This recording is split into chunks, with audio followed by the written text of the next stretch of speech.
Hi, thanks for coming. Today I'm going to show you how to grow grass. We're going to use wheat because most people use wheat, whether they're going to chew it, which a few people do, juice it, which most people do, feed it to their cat, which a lot of people do, or their dog in some cases, squirrels. Well, if you have a pet squirrel, I'm sure they'd be happy with it. Guinea pigs love it. Turtles love it. There's a lot of things that love it. It's great nutritional grass. Any grass will grow the same way. Typically, you can grow grass out of barley, whole or usually hull-less will work, oats, spelt once in a blue moon, and triticale more often than not. Kamut has never proven to be a good grass candidate. Wheat is the one we're going to concentrate on because it's what 98% of humanity wants. It's an incredible elixir when juiced. I'll be showing you how to sprout the wheat in an Easy Sprout. We only need 3 pieces to sprout grains in the Easy Sprout: the solid base, the growing vessel, and the domed lid. When we get to growing our grass, we'll be using a 5-inch square tray for this video, so start with 1/4 cup of wheat. Transfer the seed to your Easy Sprout's growing vessel and run some water through to wash off any dust that might be on the seed.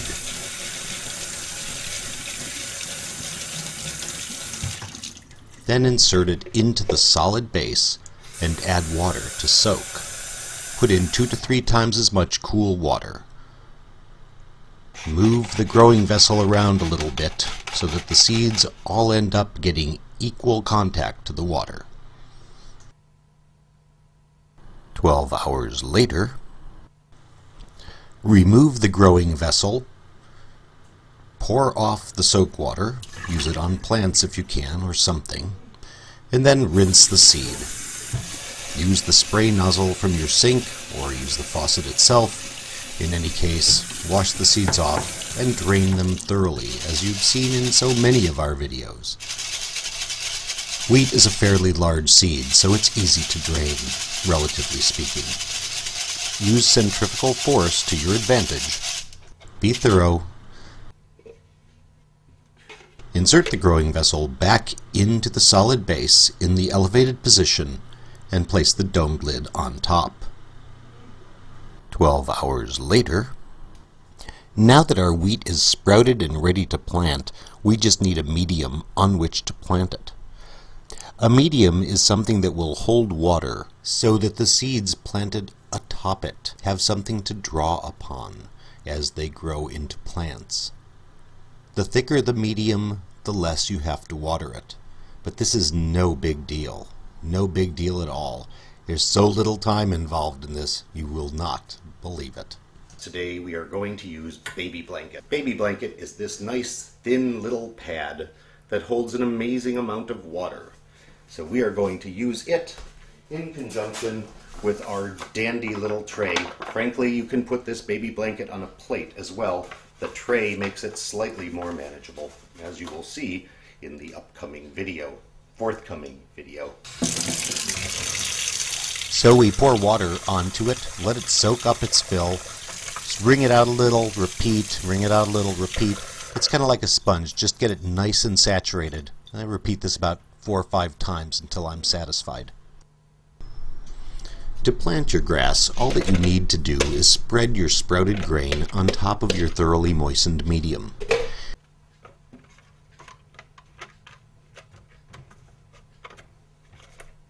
Even it out with the spray nozzle from your sink, then cover your seeds with another tray. I put the cover tray like this, but you can do it the other way too. We're going to flip it around in any case, in a day or so. 24 hours later, spray your grains again, giving them plenty of water. No need to drain thoroughly. You can even leave a little water behind. Your medium will absorb it in the next 24 hours, which will give your sprouts something to drink in the meantime. Put your cover tray back on top. 24 hours later, your sprouts are already growing grass. Give them a nice drink of water. Once again, you can leave a little behind, as they will absorb a lot from the medium in the next 24 hours. We're still going to keep the grass covered, but at this point we'll put the lid on in the domed fashion. 24 hours later, remove the cover and marvel. Look at that grass. Give it a nice thorough drink, leave a little water behind.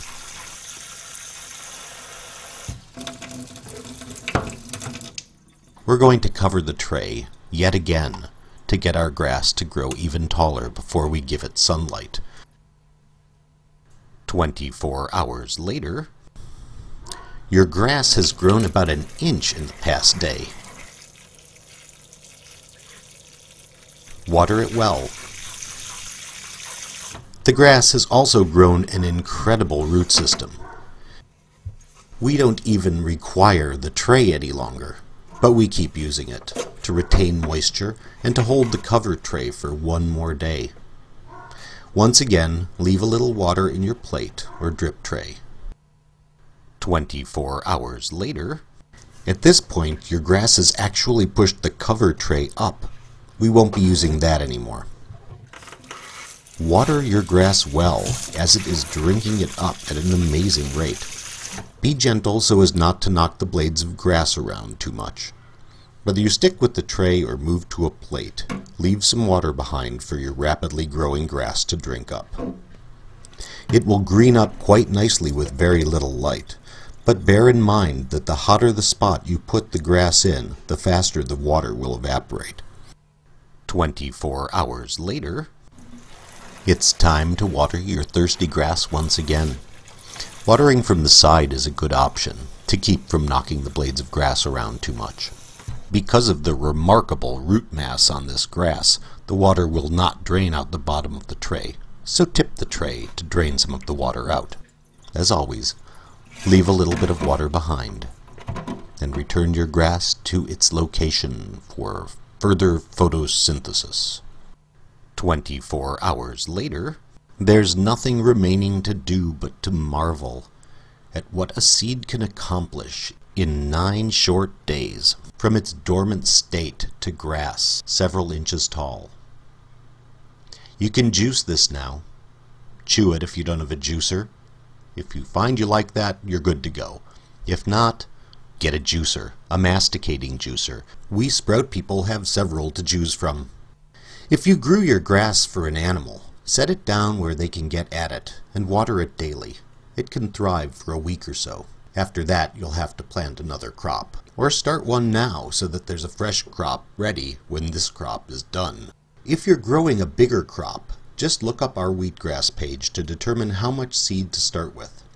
Alternately, you can spread seed out evenly on the bottom of the tray you are going to grow in. That's the perfect amount of seed to soak. If you are growing in a hot and humid location, start with less seed. Grass is prone to fungal growth when humidity is high. The fungus is not dangerous, but it is unattractive. If you have fewer blades of grass, there'll be greater air circulation, so fungus will be minimized or eliminated altogether. Lastly, you can continue to grow your grass for several more days, but if you are trying to get to the point where the blades split in two, start with a thick medium like soil, a soilless mix or vermiculite, and supplement with a fertilizer like liquid kelp when watering. Like we always say, taste your crop at every rinse and see where you like it best. That's the perfect amount to grow it. I hope you enjoyed this video. Growing grass is easy. You can do it. Just believe me, this is easy stuff. Everybody has a green thumb when it comes to sprouting and growing all the stuff that we sell. It's a piece of cake. Just follow the directions and you will not go wrong. Start with good seed, of course. Happy sprouting.